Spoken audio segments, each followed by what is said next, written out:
Bismillah wassalatu wassalamu ala Rasulillah wa ala alihi wa sahbihi wa mawalah wa la hawla wa la quwata illa billahi wa ba'du. Alhamdulillah, segala puja dan puji hanya milik Allah subhanahu wa ta'ala. Salawat dan juga salam kita hadiahkan kepada Rasul kita Nabi besar Muhammad sallallahu alaihi wa ala alihi wasallam. Pembahasan di malam hari kita akan membahas tentang 10 manusia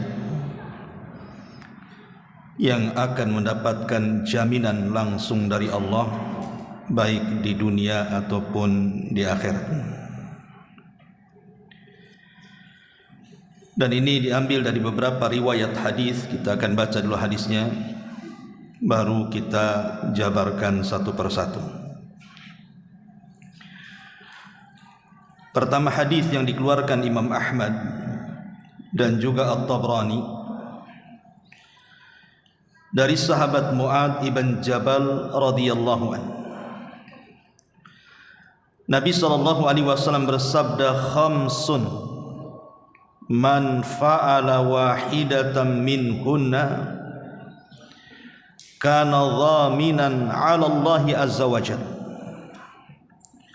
Man 'ada marida aw kharaja ma'a janazatin aw kharaja ghaziyan aw dakhala ala imamin yuridu ta'ziruhu wa tawqiruhu aw qa'ada fi baitihi fasaliman nas minhu wa salima minan nas. Dari Mu'adz bin Jabal radhiyallahu an, Rasul bersabda, 5 perkara sesiapa yang melakukan salah satu dari 5 perkara itu, maka Allah akan memberikan jaminan langsung kepada orang yang melakukannya. Kata Nabi sallallahu alaihi wasallam, orang yang menjenguk orang sakit atau keluar untuk mengantar jenazah atau keluar untuk berperang atau mendatangi pemimpin untuk memuliakannya atau duduk di rumahnya sehingga manusia selamat dari keburukannya dan ia pun selamat dari keburukan manusia. Dalam riwayat yang lain dari sahabat Abi Umamah Al-Bahili radhiyallahu an dan disahihkan oleh Syekh Nasiruddin Al-Albani rahimahullahu taala, man jahada fi sabilillah kana dhaminan 'ala Allah wa man 'ada maridan kana dhaminan 'ala Allah wa rajulun dakhala baitahu bisalamin fa huwa dhaminun 'ala Allah wa man dakhala 'ala imam yu'azziruhu kana dhaminan 'ala Allah wa man jalasa fi baitihi lam yaghtab insanan kana dhaminan 'ala Allah azza wa jalla. Kata Nabi sallallahu alaihi wasallam, barang siapa yang berjihad di jalan Allah, maka dia akan mendapatkan jaminan langsung dari Allah. Barang siapa yang mengunjungi orang sakit, dia pun akan mendapatkan jaminan langsung dari Allah. Barang siapa yang masuk ke rumahnya kemudian mengucapkan salam, dia pun akan mendapatkan jaminan langsung dari Allah. Barang siapa yang datang kepada pemimpin untuk memuliakannya, maka dia mendapatkan jaminan dari Allah. Barang siapa yang duduk di rumahnya dan tidak menggibah siapapun, maka dia mendapatkan jaminan langsung dari Allah azza wa jalla. Kemudian riwayat yang ketiga, khamsun man amilahunna fi yaumin katabahu Allahu min ahlil jannah. Man 'ada maridan wa syahida janazatan wa sama yauman wa raha yaumal jum'ati wa a'taqa raqabatan. 5 perkara siapa yang mengamalkannya dalam satu hari, Allah akan berikan jaminan surga. Orang yang mengunjungi orang sakit orang yang mengantarkan jenazah, orang yang berpuasa 1 hari, orang yang berpagi-pagi di hari Jumat untuk melaksanakan Jumat, dan orang yang memerdekakan budak. Dalam riwayat yang lain, Nabi SAW bersabda, "Salasatun kulluhum dhaminun 'ala Allah. In 'asha razaka wa kafa." Atau in 'asha ruzika wa kufiya. Ada 3 orang yang akan mendapatkan jaminan langsung dari Allah. Jika ia hidup, maka Allah akan berikan rizki dan Allah akan cukupkan kehidupannya. Wa in mata adkhalahu Allahul jannah. Kalau dia meninggal, Allah masukkan dia ke surga. Man dakhala baitahu fasallam. Siapa yang masuk ke rumahnya kemudian dia mengucapkan salam, fahuwa dhaminun 'ala Allah. Dia mendapatkan jaminan langsung dari Allah. Wa man kharaja ilal masjid fahuwa dhaminun 'ala Allah. Barang siapa yang keluar untuk ke masjid, maka dia mendapatkan jaminan langsung dari Allah. Wa man kharaja fi sabilillah fahuwa dhaminun 'ala Allah. Maka barang siapa yang keluar dalam rangka jihad di jalan Allah, maka dia akan mendapatkan jaminan dari Allah Subhanahu wa taala. Dan riwayat terakhir, Nabi SAW mengatakan, "Salasatun kulluhum dhaminun 'ala Allah." 3 manusia akan mendapatkan jaminan langsung dari Allah. Rajulun kharaja ghaziyan fi sabilillah fahuwa dhaminun 'ala Allah hatta yatawaffahu fayudkhilahul jannah. Orang yang keluar dalam rangka perang, maka dia mendapatkan jaminan dari Allah sehingga kalau Allah wafatkan, Allah jamin dia masuk surga. Au yarudduhu bima nala min ajrin wa ghanimatin. Atau kalau dia tidak meninggal, maka dia mendapatkan pahala dan harta ghanimah yang banyak. Wa rajulun raha ilal masjid fahuwa dhaminun 'ala Allah hatta yatawaffahu fayudkhilahul jannah.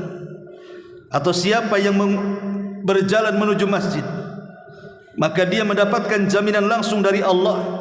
Kalau dia meninggal dalam perjalanan itu, maka Allah masukkan ke surga.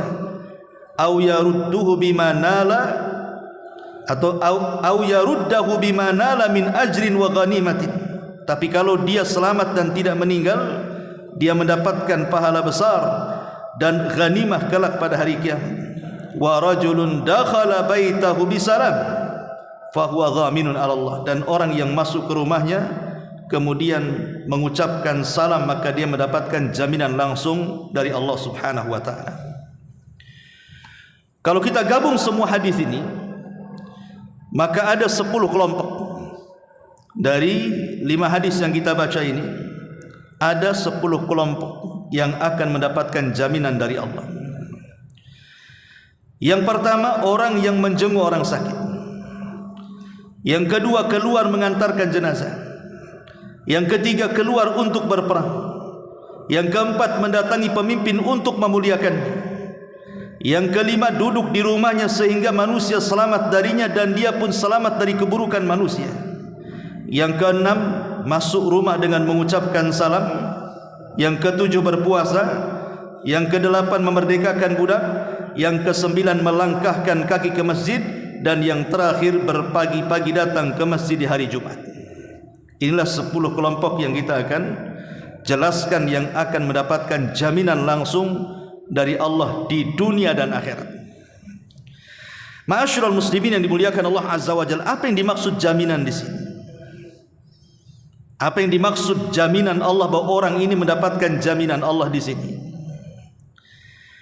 Di dalam surah An-Nahl, tepatnya ayat ke-97, Allah Subhanahu wa taala berfirman, "Man 'amila salihan min dzakarin aw untha wa huwa mu'minun falanuhyiyannahu hayatan thayyibah wa lanajziyannahum ajrahum bi ahsani ma kanu ya'malun." Barang siapa mengerjakan kebaikan, baik laki-laki ataupun perempuan dalam keadaan beriman, pasti kami akan memberikan kepadanya kehidupan yang baik dan kami akan balas dengan pahala yang jauh lebih baik daripada apa yang mereka amalkan. Inilah yang disebut dengan jaminan kehidupan yang baik di dunia dan pahala besar di akhirat. Ahli tafsir banyak yang mengatakan apa yang dimaksud kehidupan yang baik di dunia itu. Mereka mengatakan yang dimaksud adalah bituma'ninati qalbihi wa sukuni nafsihi wa adami iltifatihi lima yushawwisu alaihi qalbu wa yarzuquhu Allahu rizqan halalan tayyiban min haitsu la yahtasib. Kata ulama tafsir maksudnya jaminan di dunia adalah berupa ketenangan hati, ketentraman jiwa, dan hatinya tidak terpengaruh dengan apapun yang akan menggodanya. Dan Allah akan memberikan rizki dengan rizki yang halal, bahkan dari rizki yang datang dari arah yang tidak disangka-sangka. Inilah jaminan di dunia. Dan ini disebutkan dalam hadis Nabi SAW yang dikeluarkan Imam Ahmad dari sahabat Ibnu Umar radhiyallahu anhuma, qad aflaha man aslam wa razaqa kifafan wa qanna'ahu Allahu bima atah. Sesungguhnya sangat beruntung orang yang masuk ke dalam hidayah Islam kemudian mendapatkan rizki yang cukup dari Allah, dan Allah menganugerahkan kepadanya sifat qanaah, merasa cukup dan puas dengan rizki yang Allah anugerahkan kepadanya. Dan Rasul juga mengatakan, man asbaha minkum aminan fi sirbihi mu'afan fi jasadihi indahu qutu yaumihi faka'annama hizat lahu dunya. Barang siapa di antara kalian mendapatkan rasa aman di rumahnya, pada diri keluarga atau masyarakatnya, diberikan kesehatan badan dan tidak ada penyakit yang menerpanya, dan memiliki makanan pokok pada hari di rumahnya, seolah-olah dia menggenggam satu dunia. Inilah jaminan di dunia. Jaminan di dunia berupa ketenangan hati. Hati itu kalau tenang, ikhwatu fiddin, semua masalah bisa diurai. Tapi kalau hati rungsep, kacau, masalah kecil saja sudah kebingungan untuk menyelesaikannya. Kemudian juga keamanan. Allah berikan keamanan, dan keamanan itu sesuatu yang sangat besar dari nikmat Allah Azza wa Jalla. Dengan aman kita bisa ke pasar, kita bisa ke masjid, kita bisa ta'lim, kita bisa macam-macam. Coba antum lihat negeri-negeri yang perang tuh, seperti Palestina. Tinggal di rumah saja tidak aman, takut dirudal. Mau ke masjid tidak aman, takut dibom. Mau jalan-jalan juga tidak aman, takut disniper. Apalagi itulah orang yang hidup tidak aman. Karena aman itu nikmat Allah yang besar, dan ini jaminan dari Allah. Kemudian juga kesehatan badan. Orang yang sakit itu stres, apalagi sakitnya parah kan. Terkadang kenikmatan dunia dicabut satu persatu dari dirinya, mulai kenikmatan badannya, kenikmatan keluarganya, kenikmatan teman-temannya mulai menjauh, dan begitu seterusnya. Tidak enak orang sakit itu. Tetapi Allah berikan jaminan kepada orang-orang ini di dunia dengan kesehatan dan juga dengan rizki yang cukup. Tidak mesti kaya, yang penting hari itu dia bisa makan, besok juga bisa makan, lusa juga bisa makan. Itu sudah cukup. Maluka ma akalta fa afnaita wa ma labista fa ablaita wa ma tasaddaqta fa abqaita, kata Rasul. Hartamu yang kau makan habis, yang kau pakai usang, yang kau sedekahkan, itulah yang bermanfaat. Ma'asyiral muslimin, ini jaminan di dunia. Adapun di akhirat ya sudah jelas. Jaminannya adalah ma la ainun ra'at wala udhunun sami'at wala khatara ala qalbi bashar. Nikmat yang tidak pernah dilihat mata, didengar telinga, terlintas pun tidak. Itulah yang disebut dengan sorga. Siapa orang-orang yang akan mendapatkan jaminan begitu besar ini? Tadi disebutkan 5 riwayat tentang orang-orang yang dapat jaminan-jaminan itu. Yang pertama, orang yang berjihad. Kita ambil poin dari jihad. Ma'asyiral muslimin yang dimuliakan Allah Subhanahu wa taala. Nabi pernah mengatakan di hadapan para sahabat, ala ukhbiruka bi ra'sil amri wa amuduhu wa dhirwatus sanami. Maukah aku kabarkan kepada kalian, kata Rasul, pokok urusan hidup manusia, tiang-tiang agama, dan puncak amal terbaik dalam Islam. Sahabat mengatakan, "Qultu bala ya Rasulullah." Tentu wahai Rasul, apa itu? Maka Nabi SAW mengatakan, "Ra'sul amri al-Islamu." Pokok urusan hidup manusia adalah Islam. Kalau antum hendak kumpul, bicarakan Islam. Kalau mau ngobrol, selipkan Islam. Kalau mau nulis, tulislah Islam. Islam di pasar, Islam di rumah, Islam di jalan, itulah Islam, harus ada di mana-mana. Karena itu pokok urusan hidup manusia. Jangan hanya ada di masjid, di majelis taklim, di luar pula tidak. Islam ini agama universal, masuk ke semua lini. Politiknya masuk, muamalahnya masuk, munakahahnya masuk, ibadahnya, akidahnya. Islam ini agama yang komplit. Jangan sampai kemudian dibagi-bagi. Oh, Islam, kalau cerita Islam ke masjid sana, ini di kantor waktunya kerja. Kerja pun diatur dalam Islam. Karena itu adalah pokok urusan kita. Lah, Islam yang merupakan pokok urusan hidup manusia itu ada tiang yang mulia, wa amuduhus salat, ditopang dengan salat. Kemudian Rasul mengatakan, wa dzirwatus sanamihil jihadu fi sabilillah. Tetapi yang paling tinggi amal dalam Islam adalah jihad di jalan Allah Subhanahu wa taala, perang. Makanya Nabi SAW mengatakan, orang yang tidak berperang, minimalnya tidak ada niat untuk berperang, berarti ada kemunafikan dalam hatinya. Okelah, kita tidak bisa berperang karena kita bukan negeri yang sedang berperang, tapi minimalnya ada niat untuk perang. Sebab kalau dua-duanya tidak ada, maka dianggap ada syu'bah min syu'batin nifaq, kata Rasul. Di hatinya ada kemunafikan. Ma'asyiral muslimin yang dimuliakan Allah Subhanahu wa taala, dan jihad ini amalannya luar biasa. Apa kata Rasul? Lisyahidi indallahi sittu khisalin. Orang yang mati syahid, orang yang berperang kemudian meninggal dan mati syahid, Allah menyediakan 6 keutamaan. Yughfaru lahu fi awali daf'i.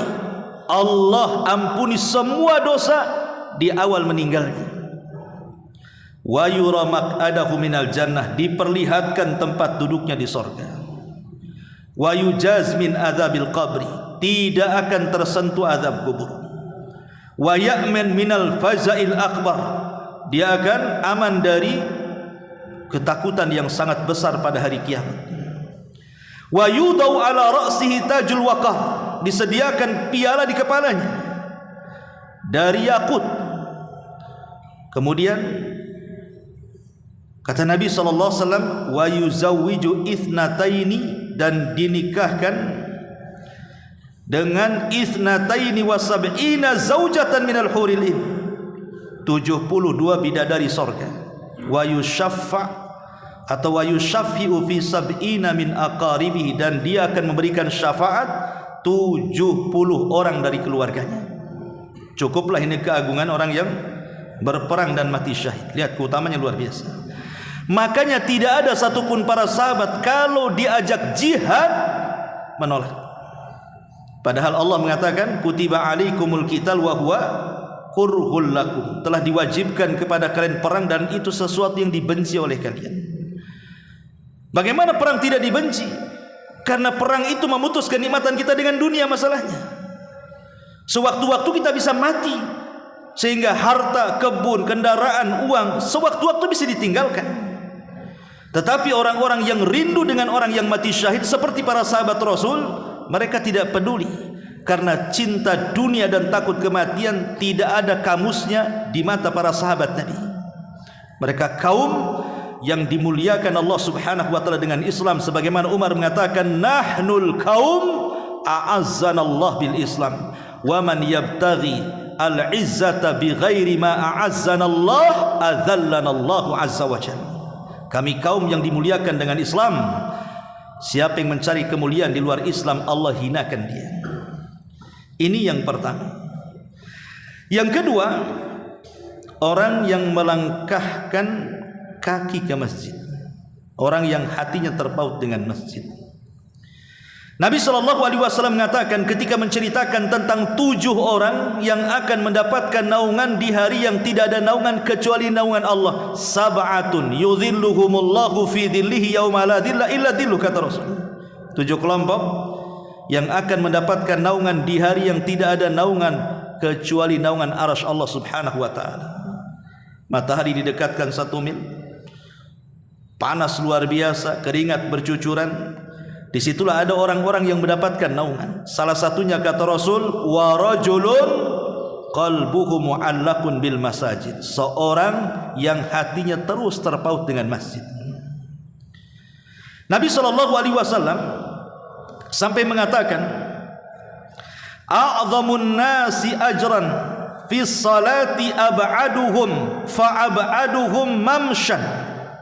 Orang yang paling banyak mendapatkan pahala dalam salat adalah mereka yang paling jauh jarak rumahnya antara rumah ke masjidnya. Walladhi yantadiru salata hatta yusalliyaha ma'al imam a'zamu ajran minalladhi yusalli thumma yanam. Kata Rasul, dan orang yang menunggu salat sehingga dia melaksanakan salat berikutnya bersama imam, itu lebih besar pahalanya dibandingkan orang yang melaksanakan salat kemudian dia tidur. Lihat bagaimana kata Rasul, orang yang paling jauh dari masjid, kalau dia ke masjid itu pula yang paling banyak pahalanya. Di zaman Rasul dijelaskan oleh sahabat Ubay bin Ka'ab. Ada sahabat namanya Ubay ibn Ka'ab radhiyallahu anhu bercerita. Jadi ada seseorang itu sangat jauh rumahnya dari masjid. Kemudian ditawarkan kepadanya, "Lawishhtaraita himaran yarkabuhu fi zulumai wa fir ramdai." Sekiranya engkau membeli seekor keledai supaya kamu dengan keledai itu bisa melewati kegelapan ataupun panas kerikil di siang hari. Karena kalau pulang dari sholat isya kan sudah malam gelap. Kalau sholat pamannya di siang hari padang pasir panas, berilah keledai biar enak. Kan rumahmu jauh dari masjid. Kemudian sahabat ini mengatakan, ma yasurruni anna manzili ila jambil masjid, inni uridu an yuktabli mamshaya ilal masjid wa ruju'i idza raja'tu ila ahli. Kemudian orang ini mengatakan, aku tidak ingin rumahku di samping masjid, sebab aku ingin jalanku ke masjid dan pulangku ke rumah semua dicatat pahala. Kemudian Rasulullah SAW mengatakan, qad jama'allahu laka dzalika kullah. Kalau begitu Allah telah kumpulkan semua pahala ketika berangkat dan pulang, semuanya untukmu, katanya. Artinya di sini ada keutamaan orang yang melangkahkan kaki ke masjid, kan? Kalau seandainya Allah takdirkan dia meninggal, entah kecelakaan, entah masuk lubang, entah apa, akhirnya dia meninggal dunia, maka sudah dijaminkan sorga padanya. Tapi kalau dia tidak meninggal dunia selamat dari berangkat dan pulang, tetap dia dapat pahala besar dan ghanimah kebaikan yang tidak dimiliki orang-orang yang tidak ke masjid. Ini yang kedua. Yang ketiga, biasakan mengucapkan salam apabila masuk rumah. Biasakan mengucapkan salam. Karena ada 3 keutamaan yang disebutkan para ulama, kenapa kita harus mengucapkan salam setiap kita masuk rumah, walaupun tidak ada orang di rumah. Pamannya di rumah nggak ada orang, nggak ada keluarga, kita sendiri aja, kunci rumah pun kita yang pegang, kan gitu. Tetap ucapkan salam, nanti malaikat yang jawab. Karena ada 3 faedah. Yang pertama, rumah kalau diucapkan salam akan dijauhkan dari syaitan. Kata Nabi SAW, idza dakhala ar-rajulu baitahu fa dzakara Allah inda dukhulihi wa inda ta'amihi qala asy-syaitan la mabita lakum wala asya. Jika salah seorang di antara kalian masuk ke dalam rumah kemudian menyebut nama Allah, dan salam salah satu adalah menyebut nama Allah,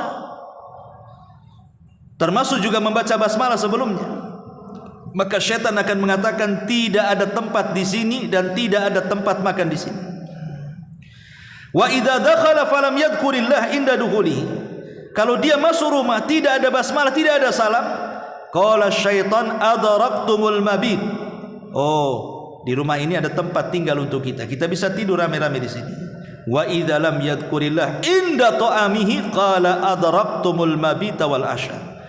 Tapi kalau dia masuk rumah sudah tidak salam, makan pun tak baca basmalah, maka syaitan mengatakan, oh di sini ada tempat enak, nyaman untuk tidur dan juga ada makan malam bagi kita. Lihat, gara-gara tidak baca basmalah dan salam, rumah kita dipenuhi dengan syaitan. Kemudian yang kedua, dapat berkah.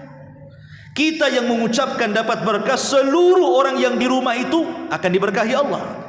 Kata Nabi SAW, idza dakhaltum buyutan fasallimu ala anfusikum tahiyatan min indillah mubarakatan tayyibatan. Maka apabila kalian memasuki rumah-rumah, maka hendaklah kalian memberikan salam atas diri kalian sendiri, salam yang ditetapkan dari sisi Allah yang telah diberkahi lagi baik. Assalamualaikum. Nanti jawabnya waalaikumsalam warahmatullahi wabarakatuh. Di situ ada keselamatan, di situ ada rahmat, di situ ada berkah. Bayangkan rumah kita dipenuhi 3 doa ini.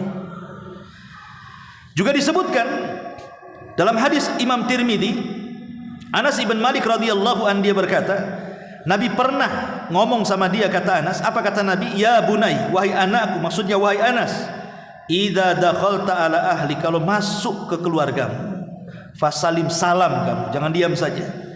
Yakun barakatan alaika wa ala ahli baitika. Karena dengan mengucapkan salam akan datang keberkahan bagimu dan kepada seluruh keluarga. Ini ucapan Rasul. Bayangkan kalau rumah itu diberkahi, ikhwan. Apa enggak enak kan gitu? Tiba-tiba istri kita menjadi soleha, suami jadi soleh, anak-anak jadi soleh-soleha. Tidak ada setan pula di situ. Apa tidak enak begitu? Ya, makanya ucapkan salam, jangan bakhil. Ustaz enggak ada orang, enggak apa-apa, nanti malaikat jawab. Kemudian yang ketiga, mendapatkan perlindungan Allah atau jaminan Allah sebagaimana hadis yang kita baca ini. Ini yang ketiga. Yang keempat, mengunjungi orang sakit. Nabi SAW mengatakan, ada 2 hadis yang luar biasa nih, amalan mengunjungi orang sakit ini. Hadis yang pertama, hadis yang dikeluarkan Imam Tirmidzi, kata Rasul, ma min muslim ya'udu musliman ghudwatan illa shalla alaihi sab'una alfa malakin hatta yumsi wa in adahu ashiyatan illa shalla alaihi sab'una alfa malakin hatta yusbi wa kana lahu kharifun fil jannah.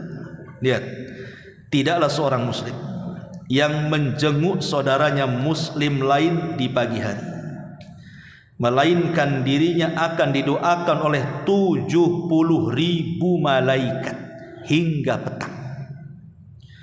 Dan barang siapa yang menjenguk orang sakit di sore hari, maka dirinya akan didoakan 70.000 malaikat hingga pagi hari.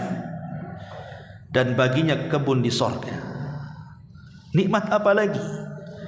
70.000 malaikat bukan sedikit, bukan 1-2 malaikat, 70.000 malaikat. Kita aja nggak tahu seperti apa bentuk dan jumlahnya. 70.000, bayangkan. Semua mendoakan kita. Kalau kita mengunjungi di pagi hari, Allah, malaikat yang 70.000 akan mendoakan sampai sore hari. Kalau kita mengunjungi di sore hari, maka 70.000 malaikat akan mendoakan kita sampai di pagi hari. Cukup sampai di sini? Tidak. Allah berikan jaminan apa? Mendapatkan kebun di sorga.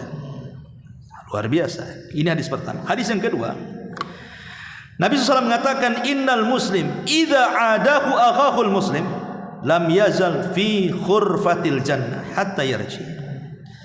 Sungguh seorang muslim jika menjenguk saudaranya muslim yang lainnya sedang sakit, maka dirinya senantiasa berada dalam khurfah al jannah. Sahabat bertanya, apa khurfah jannah itu wahai Rasul? Khurfah surga itu apa? Maka Rasul mengatakan, khurfatul jannah ay janah. Yang dimaksud khurfah sorga itu maksudnya kebun-kebun sorga yang penuh berisi dengan buah-buahan sorga. Buah-buahan sorga tidak pernah dilihat mata, didengar telinga, terlintas pun tidak. Seperti apa buah-buahan di sorga itu? Artinya di sini maka jangan pernah malas. Apalagi tetangga gitu ya sakit, jenguk saja. Teman sepengajian jenguk. Ya. Kalau tidak ada kawan, nah datang ke rumah sakit, banyak orang sakit. Ngapain ke rumah sakit? Jenguk orang sakit. Bawa pisang, bawa apa kan itu. Intinya bahwa ini keutamaan besar walaupun sepele kan. Datang nengok semenit 2 menit jadilah. Karena begini ikhwan, sering saya katakan terkadang ada orang sakit itu bukan sakit karena penyakitnya, tapi sakit karena tidak ada yang menjenguknya. Kadang-kadang seperti itu. Karena ketika sehat kan dia biasa ke masjid, rame-rame ngaji, di warung rame-rame, ngobrol sana sini, ketemu di jalan sana. Ketika sakit hidup sendiri. Sehingga ketika ada kawan-kawannya datang kemudian menjenguk orang sakit itu kebahagiaan tersendiri dia. Ada yang menghibur. Tapi berapa kalilah sanggup kawan-kawan itu menjenguk orang sakit? Sekali, 2 kali, 3 kali, 4 kali. Kadang-kadang sekali waktu sakit, 2 kali waktu meninggal.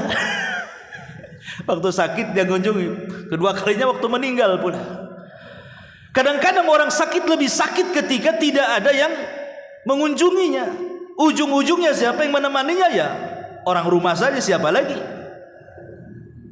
Orang rumah saja.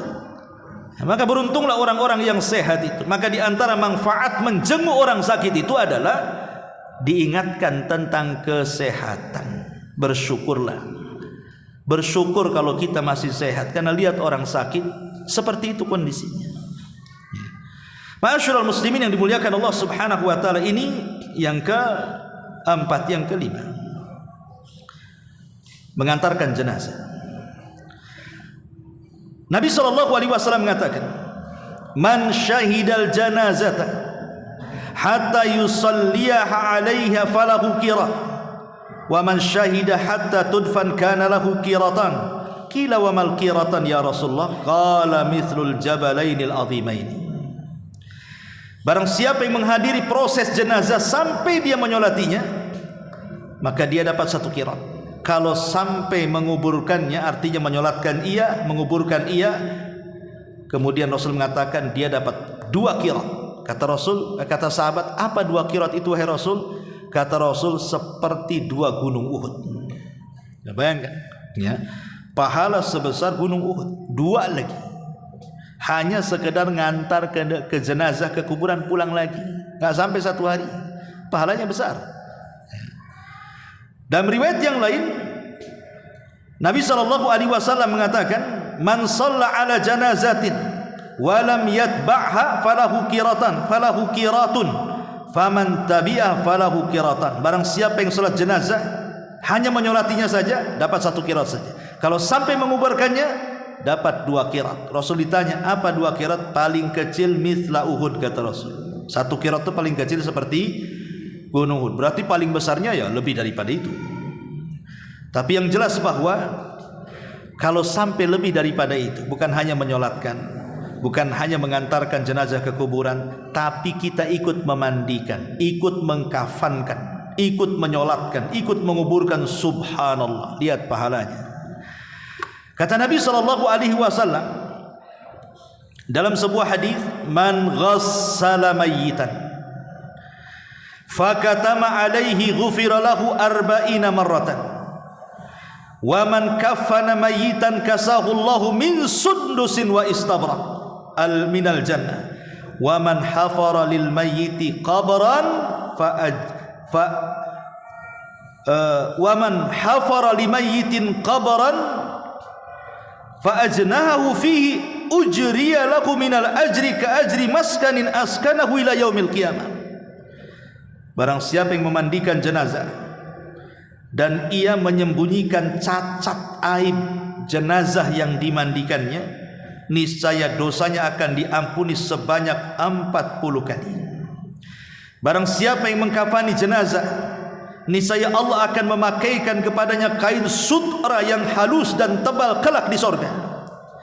Barang siapa yang menggalikan kuburan untuk jenazah, maka dia memasukkannya ke dalam kuburan tersebut, maka dia akan diberikan pahala seperti pahala membuatkan rumah yang jenazah itu tempatkan di dalamnya sampai kiamat dibangkitkan. Subhanallah. Kalau itu prosesnya dari awal sampai akhir, kita semua besar pahalanya, kawan. Ma'asyiral muslimin yang dimuliakan Allah Azza wa Jalla, tentu kalau kita mengiringi jenazah dari rumah sampai kuburan, bukan hanya melangkahkan kaki kuburan, tidak. Ingat, masuk kubur itu ada adab-adabnya. Minimalnya ketika kita mengantarkan jenazah ke kuburan itu adalah dua faedah yang bisa antum bawa. Yang pertama, intifa'uz zair bi dzikril maut. Adalah manfaat ketika kita mengantarkan jenazah ke kuburan itu, kita diingatkan dengan kematian. Jangan berlalu begitu saja. Bahwa kita juga sekarang dia yang di keranda, besok pula yang ada kita di situ. Kemudian ketika kita melihat saudara kita dimasukkan ke liang lahat, iya sekarang dia yang dimasukkan. Boleh jadi besok pula kita yang dimasukkan di situ. Ketika kita melihat keluarganya menangis karena kehilangan orang dicintainya, boleh jadi kita nanti yang ditangisi manusia. Ingat kematian. Yang kedua, naf'ul mayyit wal ihsan ilaihi bis salami alaihi wad du'a wal istighfar lahu. Kemudian juga yang kedua, berikan manfaat kepada jenazah yang kita hantarkan. Apa manfaatnya? Ucapkan salam, doakan kebaikan, dan mintakan ampun kepadanya. Makanya ada 3 doa jangan sampai antum lewatkan di kuburan sebelum pulang. Jadi ketika umpamanya mayat ini sudah dikuburkan, jangan langsung pulang.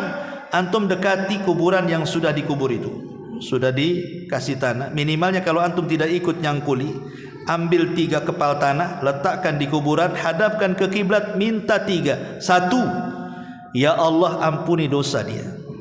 2, ya Allah tetapkanlah jawabannya karena dia sedang ditanya. Yang ketiga, berikan rahmat kasih sayangmu ya Allah untuk orang mati ini. Selebihnya doakan orang yang ada di kuburan itu. Jangan mendoakan jenazah saja, doakan juga kuburan yang di samping kiri kanan, walaupun sampai umpamanya berapa kilo ke depan. Jangan bakhil. Karena kalau kita mendoakan, umpamanya kita katakan Allahumma ighfir limayyitina, ya Allah ampunilah untuk orang-orang mati yang ada di sini. Tentu ini syaratnya harus muslim ya. Kalau orang kafir jangan. Maksudnya kuburan muslim. Berarti bayangkan kalau di kuburan, anggaplah Tamiang itu. Anggap di kuburan Tamiang ada 5.000 kuburan. Antum katakan ya Allah ampunilah semua kuburan yang ada di sini. Antum pulang membawa pahala 5.000 kuburan itu. Hanya ngomong gitu saja. Pulang berdawa pahala 5.000, coba bayangkan. Hanya 1 kalimat, ya Allah ampuni mereka semua. Rupanya mereka semua yang ada di situ 5.000 orang dapat 5.000 pahala kita balik. Alhamdulillah. Ya. Jadi mengantarkan jenazah bukan hanya mengantarkan gitu saja. Banyak amalan-amalan yang pulang itu kita bawa, sudah mengantarkannya dapat pahala sebesar Uhud. Kan itu ya. Pulang pula lebih daripada itu kita membawa ribuan pahala orang yang meninggal di dalam kuburan itu. Luar biasa ikhwan ya. Ini yang ke 5. Yang ke-6, berpuasa. Ya tentu puasa wajib ataupun puasa sunnah ya.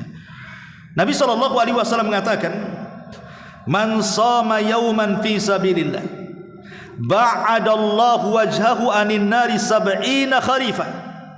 Barang siapa yang berpuasa di jalan Allah karena Allah, maka wajahnya akan dijauhkan dari neraka 70 musim, dalam riwayat 70 tahun. Berapalah antum jalan kaki dari sini 70 tahun enggak berhenti? Sampai di mana kira-kira? Udah berapa kali ngeliling dunia tuh? Sejauh itulah neraka akan dijauhkan dari orang yang berpuasa. Itu kalau 1 hari puasa di jalan, anggaplah puasa Senin atau puasa Kamis, atau 1 hari puasa Ayyamul Bid, atau 1 hari puasa Daud, atau puasa-puasa yang lainnya. Puasa Muharram, puasa Dzulhijjah, kan banyak puasa-puasa, atau di bulan Sya'ban nanti bulan depan. Atau masuk lagi Ramadan puasa wajib. Subhanallah, banyak pahala yang akan kita dapati. Kemudian yang nomor 7, berangkat solat di hari Jumat. Nabi SAW mengatakan dari Abdullah bin Abbas radhiyallahu anhu, inna hadha yaumu idin ja'alahu Allahu lil muslimin. Hari Jumat itu hari Id bagi kaum muslimin. Faman ja'a ilal jum'ati falyaghtasil. Kalau kalian mendatangi solat Jumat, mandi. Wa in kana tayyibun falyamus minhu wa alaikum bisiwak, kata Rasul. Jadi kata Rasul, barang siapa yang menghadiri solat Jumat hendaklah mandi. Jika ia memiliki wewangian, pakai wangian itu, dan bersiwaklah dengan siwak. Sekarang ada pasta gigi, ada pasta gigi. Dan Rasul mengatakan, fihi sa'atun la yuwafiquha 'abdun muslim wa huwa qa'imun yusalli yas'al Allah Ta'ala syai'an illa atahu iyyah. Di hari Jumat itu ikhwan, ada satu waktu yang kalau kita berdoa tidak mungkin ditolak doa. Sebagian ulama berselisih pendapat kapan waktunya. Ada yang mengatakan di antara dua khutbah, itulah waktu mustajab. Dan ada yang mengatakan setelah asar sebelum maghrib di hari Jumat. Artinya ketika kita datang sholat Jumat, di situ kan ada istirahat khatib tuh, sebelum naik ke khutbah yang kedua. Disitulah waktu mustajab. Ambil doa yang singkat namun padat, minta istiqomah, minta sorga, minta apa saja di situ. Ini kesempatan, ya. Dan dianjurkan bersolawat selama berjalan itu, karena 1 kali bersolawat saja kepada Rasul, Allah 10 kali bersolawat kepada kita. Bayangkan 1 kali kita ngomong Allahumma sholli ala Muhammad di hari Jumat sambil jalan Jumatan tuh, artinya ya Allah, pujilah Rasulullah di hadapan para malaikat yang ada di langit. Itu arti solawat. Jadi kalau antum mengucapkan Allahumma sholli ala Muhammad, artinya ya Allah, pujilah Nabi kami Muhammad di hadapan para malaikat yang ada di langit sana. Kalau kita ngomong 1 kali, maka Allah akan bersolawat 10 kali kepada kita. Kita akan dipuji di hadapan malaikat 10 kali. Allah lagi yang muji di hadapan malaikatnya. Bayangkan itu 1 kali solawat. Gimana kalau 2-3 kali, ratusan atau ribuan solawat dari Jumat? Masya Allah, jadi selebritis langit antum. Malaikat akan memuji kita 1 langit, bayangkan. Ma'asyiral muslimin yang dimuliakan Allah Azza wa Jalla. Kemudian juga Rasul mengatakan, man ightasala yaumal jum'ati ghuslal janabati thumma raha fa ka'annama qarraba badanatan wa man raha fi sa'ati tsaniyati fa ka'annama qarraba baqaratan wa man raha fi sa'ati tsalitsati fa ka'annama qarraba kabsan aqran wa man raha fi sa'ati rabi'ati fa ka'annama qarraba dajajatan wa man raha fi sa'ati khamisati fa ka'annama qarraba baydatan fa idza kharajal imam hadaratil malaikatu yastami'una dzikra. Barang siapa mandi di hari Jumat sebagaimana mandinya jinabah, lalu berangkat menuju masjid, kalau dia mendapatkan saf pertama, artinya pagi-pagi dia ke masjid, maka seolah-olah dapat pahala seperti berkurban seekor unta. Kalau saf kedua, seolah-olah berkurban seperti sapi. Saf ketiga, seolah-olah berkorban seperti kurban kambing. Saf keempat, seolah-olah berkorban dengan kurban seekor ayam. Saf kelima, berkorban dengan telur ayam.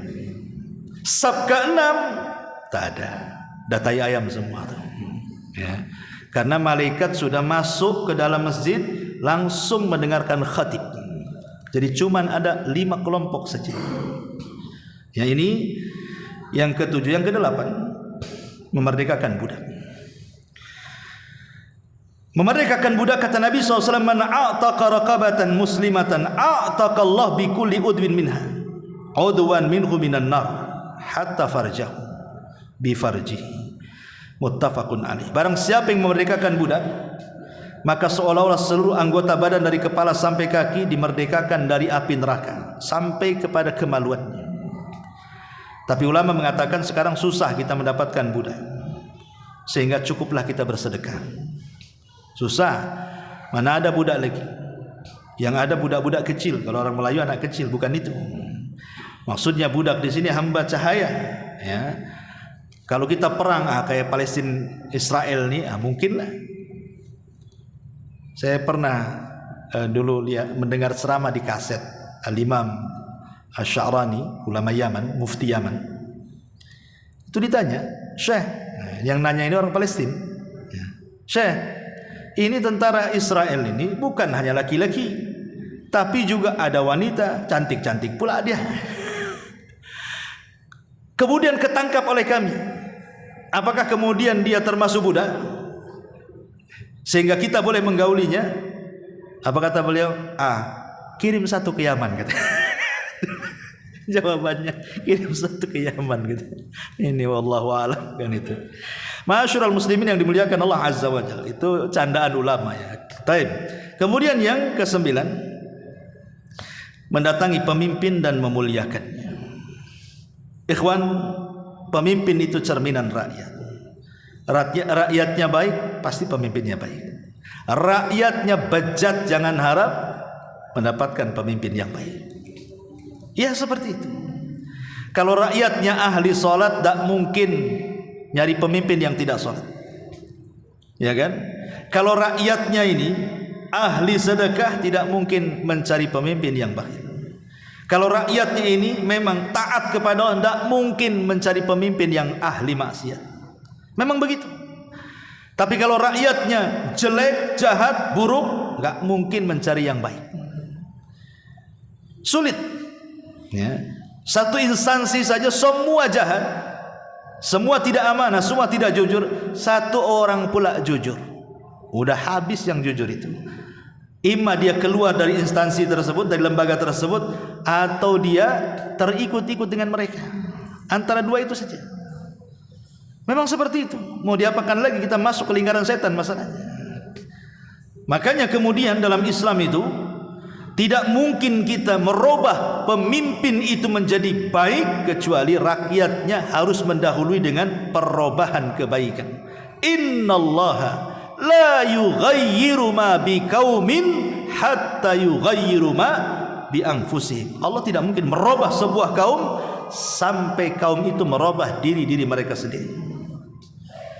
Nah, sekarang kita dihadapkan dengan demokrasi, pemilihan pemimpin kita di negara kita ini. Maka pilihlah yang terbaik dari yang baik. Pilih yang terbaik dari yang baik. Doakan, minta kepada Allah taufik agar kita diberkahi negara kita dengan diangkatnya pemimpin yang baik. Sebab kalau pemimpin baik, insya Allah dengan kita berusaha baik, negeri kita akan diberkahi Allah Subhanahu wa ta'ala. Lah, kalau kita sudah mendapatkan pemimpin yang baik, Rasul mengatakan ada orang-orang yang akan dapat jaminan di dunia dan sorga, di dunia dan akhirat. Salah satunya apa? Orang yang mendatangi pemimpin dan memuliakannya. Seperti apa memuliakan pemimpin? Satu, mendoakan. Kata Abdullah ibn Mubarak rahimahullahu ta'ala, lau kana li da'watun mustajab la da'autul imam. Kalau aku punya doa yang mustajab, ku berikan kepada pemimpinku. Doakan mereka dengan kebaikan. Mencaci tidak ada manfaatnya, tapi mendoakan itu ada manfaatnya. Jangan dicaci pemimpin kita, doakan ya. Kemudian yang kedua, menghormati dan memuliakan. Karena Rasul mengatakan penguasa adalah naungan Allah di bumi. Barang siapa yang memuliakannya, Allah muliakan dia. Siapa yang menghinakannya, Allah hinakan dia. Selama dia masih pemimpin, muliakan. Jangan dihujat ya. Yang kedua, mendengar dan taat. Kata Rasul, walaupun pemimpin kita ini seorang budak yang tidak layak, tapi kalau dia berkuasa, wajib mendengar dan taat. Yang ketiga, kalau bisa nasihat, memberikan nasihat. Karena Nabi SAW mengatakan, afdalul jihad kalimatul haq inda sultanil jair. Seutama-utama jihad adalah kalimat kebenaran yang disampaikan kepada para penguasa zalim. Kalau kita sanggup ya, dengan kekuatan, enggak sanggup dengan lisan, enggak sanggup dengan hati, walaupun itu selama-lamanya iman. Kemudian juga yang keempat, membantunya, memberikan ide terbaik untuk pembangunan negara, memberikan ide terbaik ya, untuk kemajuan dan begitu seterusnya. Dan ingat, kalau Allah takdirkan, rupanya negeri kita dipimpin orang yang jauh lebih jahat daripada sebelumnya, lebih zalim daripada sebelumnya. Allah takdirkan seperti itu. Maka kewajiban kita perbanyak istighfar. Kewajiban kita adalah memperbanyak istighfar. Karena urusan kekuasaan, kedudukan dan kerajaan itu semua milik Allah, ikhwan. Ya. Allah yang berhak menurunkan dan mengangkat. Pemimpin yang jahat pasti kebijakannya juga akan jahat. Boleh jadi di akhirnya membolehkan diskotik, mau memabuk-mabukan, perzinahan di mana-mana, kekacauan di mana-mana dari segi maksiat kan. Maka kita lawan rakyatnya dengan istighfar dan doakan hidayah kepada pemimpin kita. Dan yang terakhir tentu yang ke-10, duduk di rumah, menghindari fitnah dan tidak membuat fitnah. Menghindari fitnah dari manusia dan jangan buat fitnah dari manusia kepada manusia. Memperbanyak duduk di rumah. Tetapi jangan pula udah duduk di rumah gibah pula di rumah. Nah, ini ngapain juga di rumah? Kan ada orang itu yang hobinya gibah di rumah, gibah di luar rumah juga gibah. Di mana-mana gibah. Jangan mencaci maki orang lain dan jangan mau juga dicaci maki orang kan. Tapi namanya kama tadinu tudan al jaza min jinsil amal, itu kan ada kaidah ya. Kama tadinu tudan, sebagaimana engkau berlaku seperti itu, maka akan ada yang berlaku yang sama kepada Anda. Kita menggibah saudara kita, nanti Allah kirim orang menggibah kita. Kita mendolimi orang, nanti Allah akan mengirim orang mendolimi kita. Kita mencaci maki orang, nanti Allah akan kirim orang yang mencaci kita. Karena balasan itu disesuaikan dengan perbuatannya. Maka ketika kemudian kita niatkan, malas keluar rumah. Kenapa? Daripada saya di luar rumah tidak ada manfaatnya, bagus di rumah. Terhindar dari fitnah pagi zaman sekarang, syahwat, syubhat di mana-mana. Adalah di rumah saya, habis kerja balik, enggak usah kemana-mana kelayapan kan itu. Mungkin di rumah bisa mendengarkan ceramah, murotal dan kajian dan begitu seterusnya, itu lebih manfaat. Lah orang-orang yang seperti ini akan mendapatkan jaminan di dunia dari Allah dan juga jaminan di akhirat dari Allah Subhanahu wa taala berupa surga. Wallahu a'lam bishawab. Ini yang disampaikan, mudah-mudahan ada manfaatnya. Subhanakallahumma bihamdika asyhadu an la ilaha illa anta astaghfiruka wa atubu ilaik. Allahu taala alam. Assalamualaikum warahmatullahi